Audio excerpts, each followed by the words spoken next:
Hello again, and welcome to another 360 Timmy. So today we're at, where are we? Romney Marsh, isn't it? Yeah, Romney Marsh. Romney Marsh in Kent. I forgot where in Kent we are, so there you are. That's old age for you. My special guest today is Dominic King. Welcome, Dom. Hello, Tim. This is a real pleasure for me because I went to school with Dom, and I've been on his radio show many times over the years. We've collaborated quite a bit. And this is the first time that I've actually got a chance to turn the tables and ask him a few questions. So Dom is a senior broadcaster at BBC Radio Kent.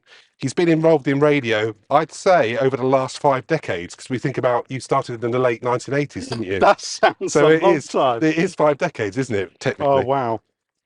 Yeah, I think, school was where it probably started. And I definitely had that bug, even before you and I were at school together from the age of 11. I had a friend called Matthew Pullman who absolutely loved radio like me. We had our little names for each other as well. They're almost like CB handles at the time. I remember. Not like Smashy and Nicey then. Yeah, well, it was a little bit like that, but it was like I think I was called the Phantom Man, and I can't quite remember what his was, but we had those kind of. We loved all the CB type stuff, and I suppose that was the first kind of communication for us. And we'd then go down with our tape recorder and record things like the Donkey Derby in Folkestone and do little reports. And I remember on the cassette tape sort of recording what was going on there. So yeah, that was probably when the bug for just doing anything like reporting happened. But this all started initially with newsprint, did it? Yeah, Journalism. yeah. When we went to school at Brockhill and St Leonard's, as it was then, I had a maths teacher who was just fantastic, and she recognised when I was maybe writing within my exercise book that I didn't necessarily get maths, I didn't understand it, which is really ironic because in the world I work in now, maths is every part of it. But at the time, I just didn't understand maths. But what I did understand was writing. And she said that I'd written really well in my maths textbooks. So she had, I think it was her husband, who was a publisher of a young people's newspaper called The Early Times. They were published at the time out of Brighton.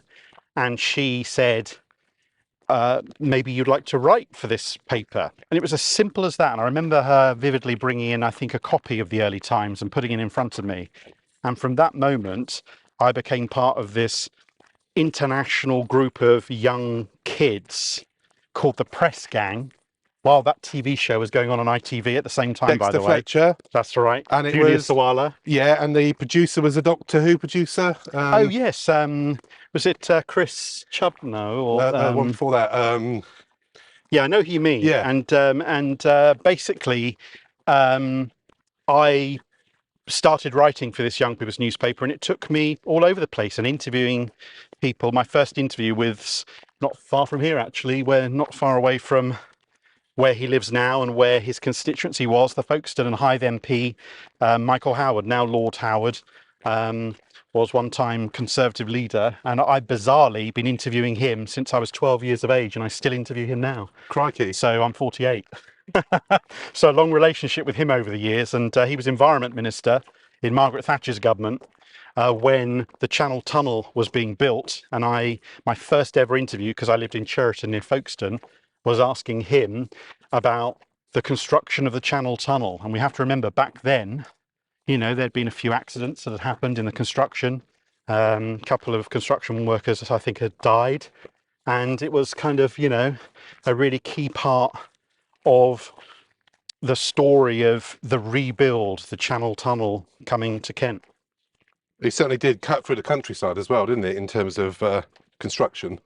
Yeah, and like inevitably, like all these projects, there's the people who are for it because it would change travel. I bizarrely had a situation where my dad, who was a cross-channel ferry worker, was a quartermaster, totally against the Channel Tunnel. I'll be honest with you, I didn't even go on the Channel Tunnel until he died, just because I was so worried about telling him that I'd gone on the Channel Tunnel to go over to France. Yeah, we don't bat an eyelid now, do we? I remember the no tunnel signs and everything. So that also led you to meet some famous people. So you had a infamous trip to New York. Yeah, that was hello. That was quite something. So in 1990, as part of working initially for this young people's newspaper, they wanted a couple of kids to go over to the World Summit for Children in New York at the United Nations. This was huge, obviously, and but to that point, I'm 15 now. I'd already been working for the Early Times for 3 years, and I had been writing articles, and I'd interviewed, people like Genesis, the band, and I'd interviewed all sorts of interesting people like Imran Khan and things like that. So I ended up going to New York to the World Summit for Children, and it was part of a BBC TV program. So it was a cross between the Early Times working with BBC TV, and Michael Burke was presenting a program called Nature on BBC Two. And part of that program, which was all about the environment, was to look at the environmental side of this World Summit for Children. So you've got to think of things like what was happening on the streets of Brazil, what was happening with the Yanomami tribe in the middle of Brazil, in the rainforest and things like that.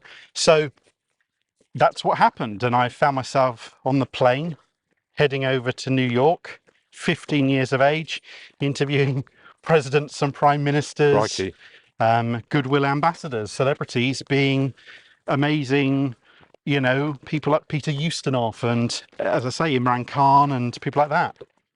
And also the ambassador for UNICEF, I believe. Yeah, that was a strange one. So one of the goodwill ambassadors, there was Peter Ustinov, Julio Iglesias. I want to go into singing there, Tim, and Imran Khan. But the fourth one, I was interviewing all these people, and literally, Tim, I had a cassette recorder that I was recording for myself on. I had a notepad and a pen, and I was writing down stuff. And then I had the BBC film crew following me, and the other press gangers. One of them was Nakem Onyedor, and Nakem I keep in touch with to this day. The other one was an American called Monica Tarazi, and the other kid who was 13, I think, Stan Bright. So there were 4 press gangers, but it was Nakem and I who really, I guess, ended up being the face of the whole program, because it was Nakem and I who did the pieces to camera. We had to go to Harlem to do a visual shot looking back at the UN, things like that. And one of those interviews was with this ambassador, goodwill ambassador, and I walked into the middle of this room, and there were a lot of people around her, and I started asking questions. I was really kind of thrown in by the producer. I didn't really know who it was, to be honest with you. All I was told was she's an actress and she's very famous, but ask her what you think. And they were very free and easy. They didn't guide us on any of the questions. They literally said, ask what you would want to ask. Well, in my brain, I was a journalist. In my brain, I've been doing it for a young age, like the Donkey Derby in Folkestone, for goodness sake. So I went up to her, and all these film crews from the likes of CBS and NBC and newspapers like USA Today, if you remember that, and New York Times. And I went up to this lady, and she looked amazing. She was all in white. I remember her being completely dressed in white. And I said to her, if there was anything for children that you could do for the children of the world, what would it be? And she just said 2 words: create peace. That might sound not much of an answer, but actually, when you think about it, it's a huge answer, because saying that is all encompassing, isn't it? Yeah. I walked away from talking to her, and the producer was pretty pleased, and I said to her, so who was that? And she said, oh, her name's Audrey Hepburn. She's a very famous actress. Just a bit. Years later, obviously, I completely understood the power of what that was, Tim, and the fact that actually she died in 1992. So 2 years earlier, I had one of the last interviews with her, because she didn't do much after that. And in fact, on the day she died, the Sun newspaper printed my interview with her. I think a news agency picked up on it. And the New York Times had said at the time, when I was out there, Audrey Hepburn, screen legend, is interviewed by Edward from Narnia. My God. Edward from Narnia. Gotta love a newspaper headline. Gotta love a Wow. newspaper connection. I'm English. I must be from Narnia. But that's quite something. And you've been trying to bring that. You've got that on cassette, haven't you? You've been trying to bring that back to life. Yeah. Well, bizarrely, years later, with AI, I recently grabbed hold of that cassette tape because of the changes in AI of cleaning things up. I can clean her voice up so she sounds like she's in the room. That was on an old cassette tape with the old whirling round sound. And yet now I've got her back. So it's like AI Audrey 2023. The only thing I can't do is get my voice to sound like that. But a colleague said to me the other day, why don't you just get your voice from when you were that age? Because you've probably got tapes of yourself, haven't you? And I said, well, yeah, actually I do. So why don't you get that voice and type it into AI to recreate your own voice, and then you can get both of you sounding like you're in your own time, but in the modern age. So that's incredible, isn't it?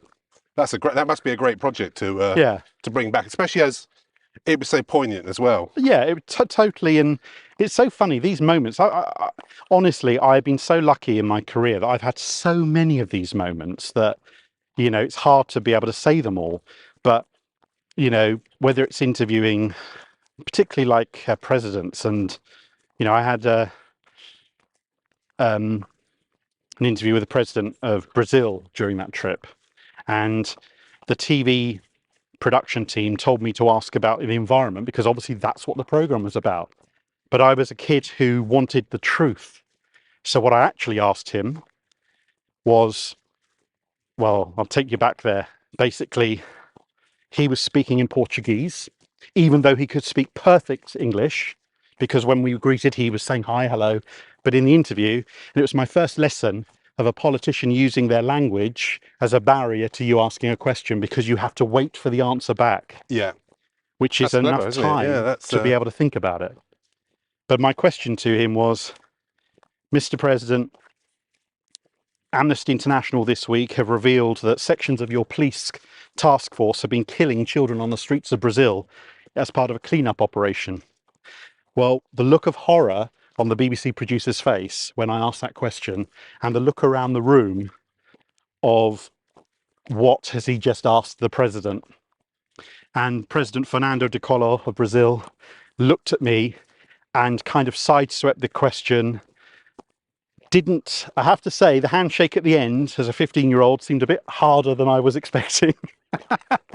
But I knew I'd asked the question. He didn't really give a good answer, but I'd asked the question. And sometimes, and I've learnt this in my career, asking the right question is more important than getting the right answer. And the reason being is you're very unlikely to get the exact answer that you're looking for. But if you ask the right question, then the audience knows that you cared enough to ask the question that they were probably shouting at their TV screen, radio.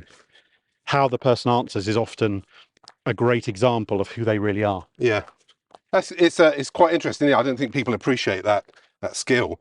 So, how did you progress from the print journalism into the radio as you are today? What was the journey there? Well, I got to about 19 when the early Times said to me, I'm really sorry, Dom, but we've been faking your byline for about a year now. You're 19 and we've been saying you're 18. You can't really work for us anymore. We can't really send you on these because you're not really a child anymore. So you need to basically stop. I said, okay, which was funny because I loved all of that, and I really enjoyed writing for the newspaper. So at that sort of time, around about 15, funnily enough, I just started really doing hospital radio, and I went along to the Royal Victoria in Folkestone, and they had a hospital radio team there. And I started recording, going out, doing bits for them. And they had a program called Down Your Way, which was running all these cables all the way through the hospital on a closed wire. with a pair of headphones and a microphone, and I watched the presenter Steve do it every week, and I loved being part of the idea of being part of that show, and I loved watching him present on the air, and he was very good. And sorry, there's amazing swans here. There is, and they're beautiful, aren't they? And I started doing that, Tim. So I just got the bug, I think, at that point, and I then did community radio. I was a big player in the local community radio scene in Dover and Folkestone, and this nightclub owner called Eddie was running loads of nightclubs, but he also was running radio stations, community stations, so I got involved there. And then I did my own radio station in Dover called Coastline FM. So it was all just really happening for me, and I went to college in Maidstone first and then Dover, and I think it was really in Dover when I was starting doing these community stations even more that I realised I really wanted to do it. I had a bit of work experience at Invicta Radio, as it was then. Yeah. And they, funnily enough, got me to do Vox Pops in Dover about the Channel Tunnel opening, which a couple of years earlier I had done the breakthrough and all of that, and the interviews with Michael Howard. So it was just starting to emerge that actually I liked storytelling, but I wasn't very good at it, I don't think, in terms of my voice tone and all of that. That came later, I guess, if it ever came. And that became part of my world. That I was doing hospital radio for 5 years. I was station manager there. I was organising programmes. I was organising teams. I was running down to the hospital radio with an hour's notice when someone called in sick or said they couldn't come tonight, and I was on my bike and my dad said, "You're not going down the hospital again?" And I said, "Yeah, because someone's not doing their programme." And he went, "Oh, really? Can't you just give a night off of it?" And I said, "No, I've got to get there. I've got to do the programme for the patient." So that ethos of the listener being important really became part of my world, I think. Absolutely, yeah. And then you progressed effectively from, so you had a spot at Sky Radio or IRN for a while. Yeah, so I had this, so I worked then in, 1995, I got my first radio job really for a radio station called KFM. Yep. Which was part of Kent and Sussex Radio, an independent radio station. And it was run by a guy called Andy Gemmell-Smith, who was the boss of a mixing company called, a mixing desk company called Alice Soundtech, who are really well known. And most of the studios in the 90s would have had one of these desks in their studio in the UK and abroad. So it was great to be part of the scene there, because we were the very first station to use mini discs on air as commercials after the carts had ended. So the old cartridges you used to have with tape on and reel to reel and all that had gone. So we were kind of revolutionary in that sense. All our music was all on mini discs, all our news was all on mini discs, and no one else was using it because he had the big kind of contract, if you like, to do it and to test it all out. So I worked there for 5 years. Now, if my wife and I, Tim, are going through this kissing gate here, there's an insistence that we do. So I don't know if you, because I feel a bit weird just, no, okay. The look of panic there. The look of panic. We've known each other a long time, I too. know. So I worked there for 5 years, and then around about 2000, there was this crossroads for me of, I was really friendly with the guys at Independent Radio News, which is the radio wing of ITN, that still exists today. And Sky News Radio had just started up 6 months earlier. And I had this kind of contrast between going to IRN. They invited me, the editor said, "Would you like to come and work for us?" But then I was also headhunted by Sky News Radio, and I had this choice of going either one. I decided to go to Sky. And I was there for a very short time, really, if I'm honest, because, it was a difficult period in my life, and I wasn't probably ready for it. And I don't mind saying I had a breakdown at that point, working at Sky, and I just didn't know what to do, because my whole world since I was 12 was all to do with this world of broadcasting, and it kind of went a little bit wrong for me, and a few things happened at Sky that just meant that I felt like I couldn't work there anymore, and I was getting up at silly o'clock in the morning, 3 o'clock in the morning, leaving Sevenoaks to get there for a 6 o'clock shift to Isleworth, and it just wasn't working for me. I was only in my 20s, really, so I just had to make a choice. But you know what? actually, that rebuilt my world, and I had stuff that was going on behind the scenes in my own life that was really the cause of that as a kid growing up. So for me, that was a kind of moment, a real sort of taking stock moment. So I always think whenever I hear someone say, oh, I'm having a difficult time or I'm having a rough time in life, you've got to really listen to those people, because often even the people you think are completely on top of everything and look like nothing's going wrong in their world, often there always is something that we're all dealing with, because we're all just humans. I guess also, I mean, you look back on things where they went wrong, and you probably think back now, well, if I'd stayed there, would I have had the opportunities I've got now? Yeah, and you know what? I wouldn't have met my wife, and I wouldn't have probably came here Yeah. to live on the Romney Marsh, which I absolutely love. So these things happen, and sometimes I think you put so much pressure on yourself as a youngster to achieve that you forget to live. And I was definitely doing that, definitely, without a shadow of a doubt. So it actually worked out really well for me, because I then went freelance for, well, it took me 6 months from the moment of actually having a proper full-on breakdown. And I mean, literally not being able to know whether I was coming or going and all the rest, to then rebuilding myself to do freelance work as a reporter and working for local stations. And then went to work for Kent Police as a press officer. And it was during that time, 6 months with them, that a brand new office was opening in Tunbridge Wells for the BBC. And I one day fired off an email to the boss of the TV and radio station and said, I want to get back into radio. I love what I'm doing with Kent Police, but I've got all this career beforehand since I was a kid. I would love to come and chat to someone. Went in there to the office, had an interview, and I've been there 22 years. That's amazing. And that was just the right point, was it? Because that's when Radio Kent, because I think back then there wasn't much of a TV presence in Kent for the BBC, was it? It was London Plus, wasn't it? We had Newsroom South East that was based out of Elstree, BBC Elstree, which covered Kent.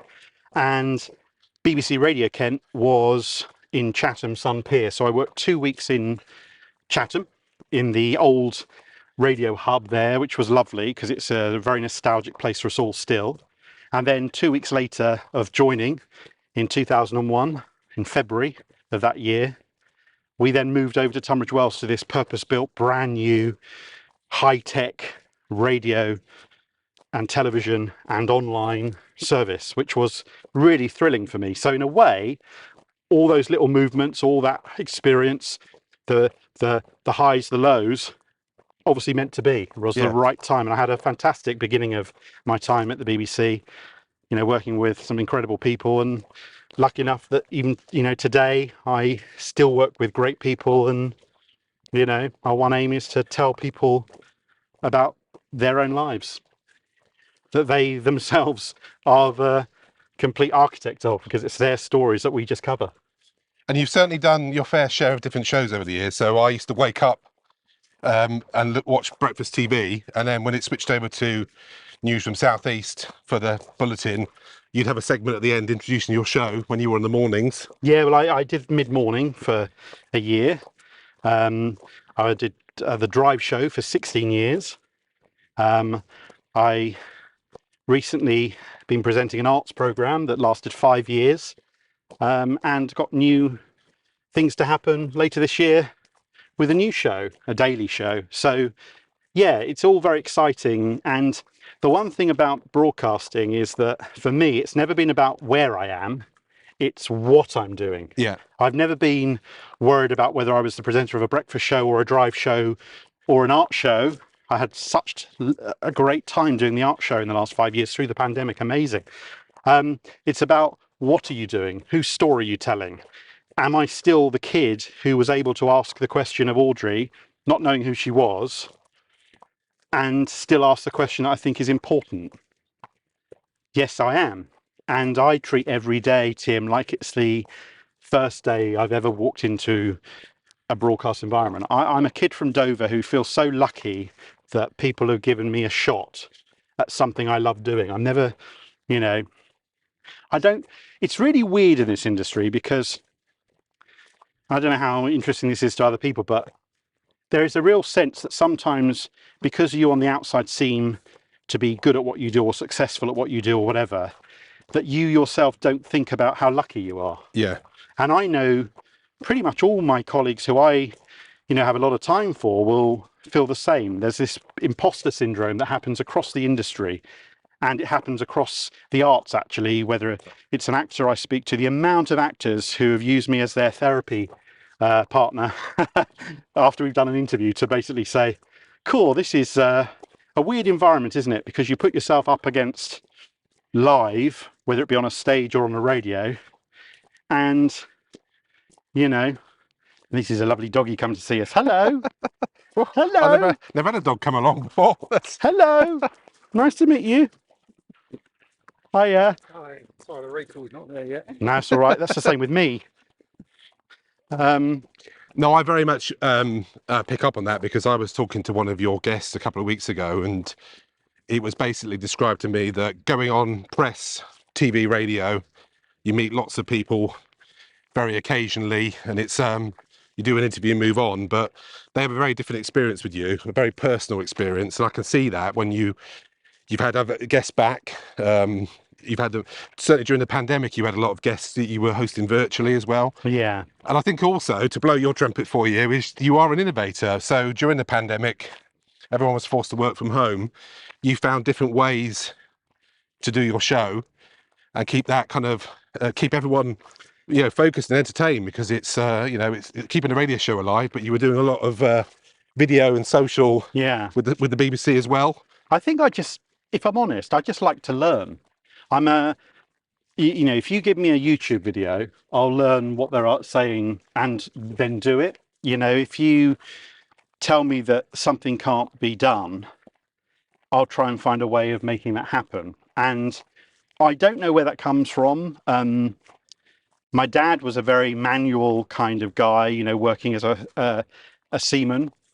And I think maybe his way of talking about the sea being a cruel master, if you like, having to deal with going through the Panama Canal and going through Cape Horn and things like that, and having to navigate these massive ships that he was part of when he was in the Merchant Navy, and then all the years when he was out of Dover. I am very proud of him, and I think he installed in me this sense of adventure. So I've always had that kind of, and it comes with tech as well. I know you asked about tech, but the whole thing about embracing something new that I haven't seen before. I mean, you and I are terrible, because you've bankrupted me with some of the things you've made me buy. You've done the same. Okay, we've bankrupted each other. We have. And now we're both getting divorced. No, we're not. But the That's point, not true. It's not true, yeah. But the point is, we both had that love of technology. Is it working now, Tim? Yeah, I think it is. See, the thing is, why on earth did we bring up technology? I know, and then look what's happened. It's like, if you talk about technology, the thing's going to go wrong. Yeah. It's like you just never talk about technology. You never say, how do you get on with technology? Because it will go off. Yeah. Can't believe it. The bizarre thing is, so we've stopped recording as we were walking along, and it's never done that before. So I don't know if it's the hot day or the literal long journey we've done from where the car's parked. I mean, yeah, it's a long way. It's a long way, yeah. Shall Shall we turn around? Yeah. Walk back that. Let's get it. Anton Dexter, that's it. Oh, yeah, there we go. So this has never been done before. We're turning around and walking back. So yes, we were talking about technology and innovation. I guess the other thing I'm thinking about is I've always been very passionate about local news, radio, TV. You mentioned Invicta Radio earlier. That was quite a pioneer here in Kent. Yeah. Some of the presenters on it have gone on to do national radio. I believe the guy that started Sky News started at Invicta Radio. But those days are gone of those big independent, and even in terms of the BBC now, I mean, Radio Kent was almost like an independent radio station back in the 80s. It had the word BBC on it, but they all had their own logos, they had their own identities. The old Oast House. That's it. And nowadays it's you've got lots of overlap with stations close, like Essex or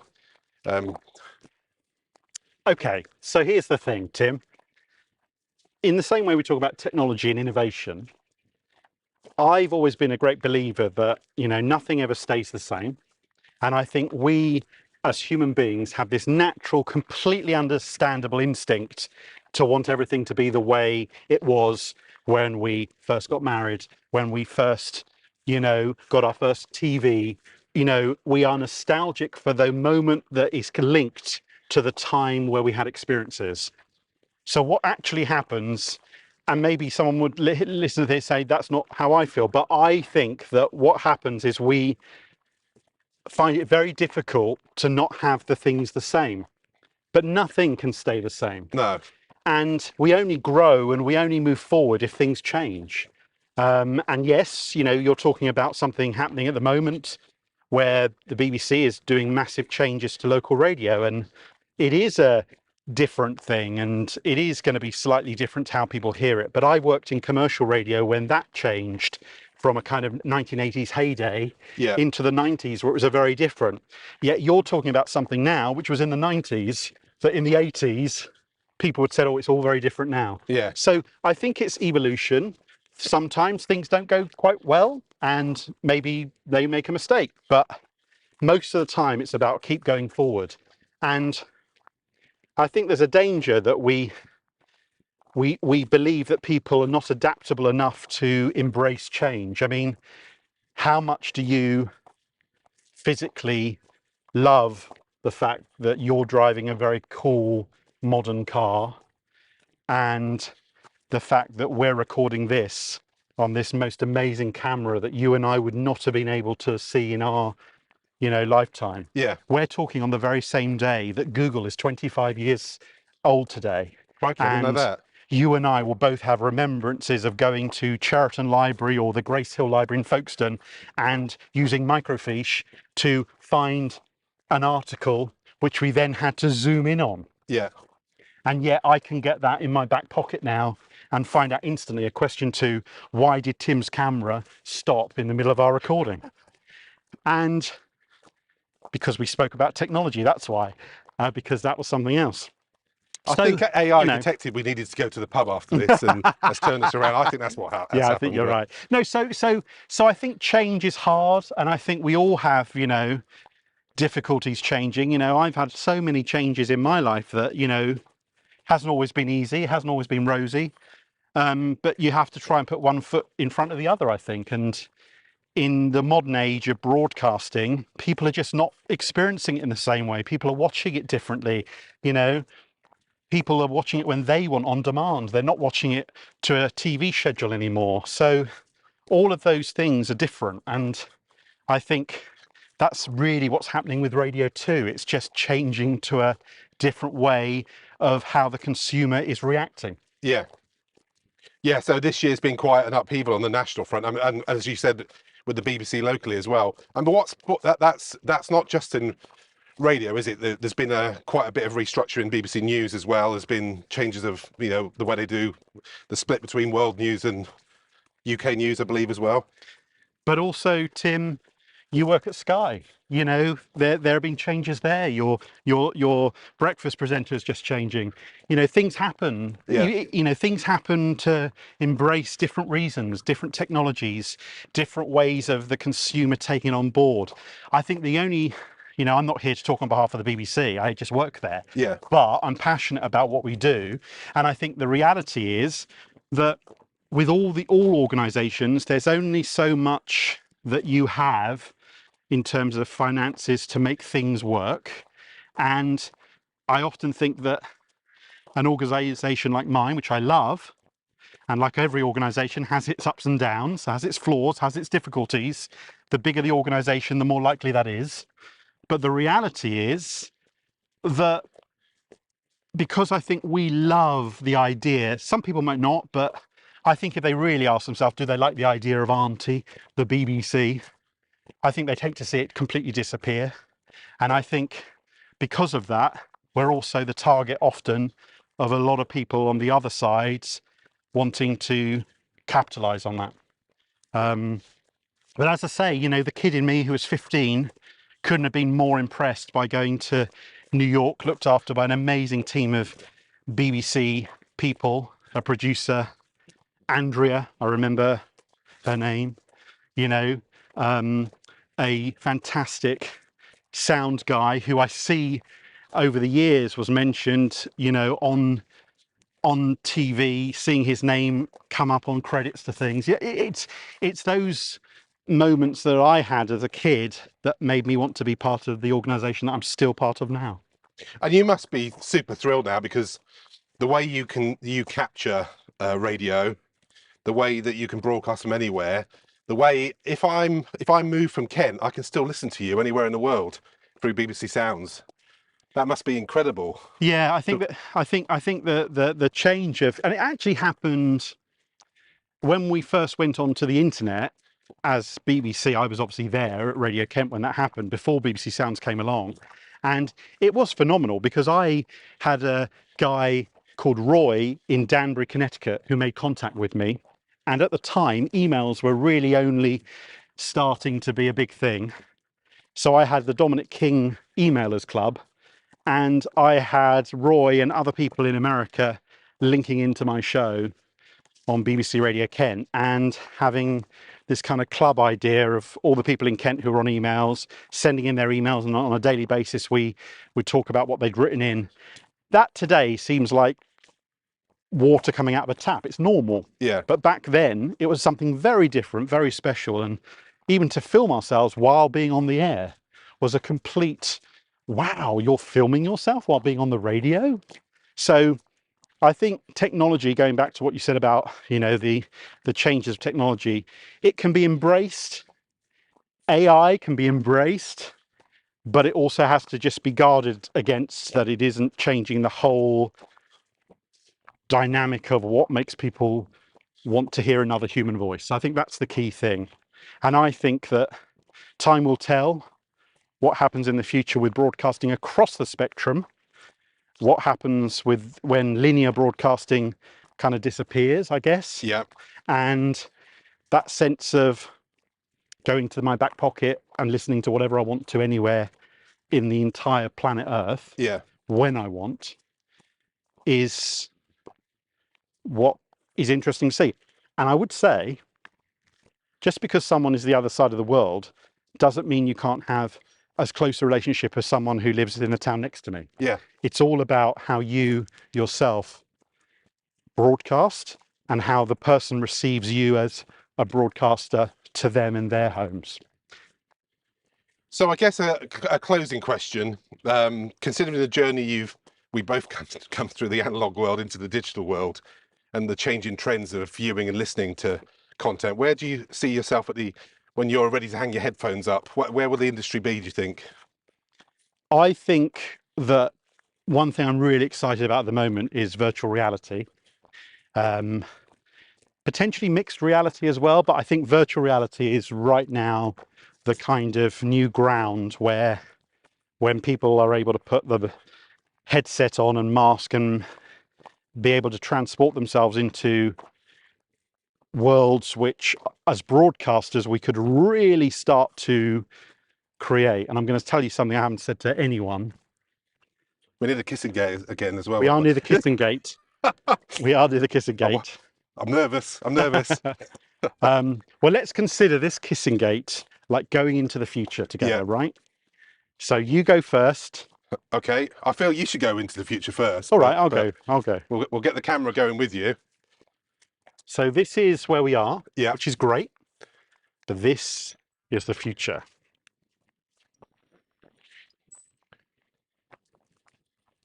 Oh, guess what? It feels the same. Yes. Because that's the point. It feels the same.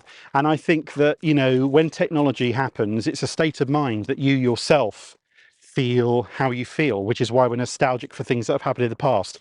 But I think VR, which I'm really excited about being part of, and I said to you something I haven't sort of talked about, as we speak, I'm having a studio built by some friends in VR so that I can have a conversation as my Dominic King avatar with the avatars of other people in that virtual world, and use the studio in the same way I'd use the studio in the real world, which is to sit behind a desk, to have a microphone.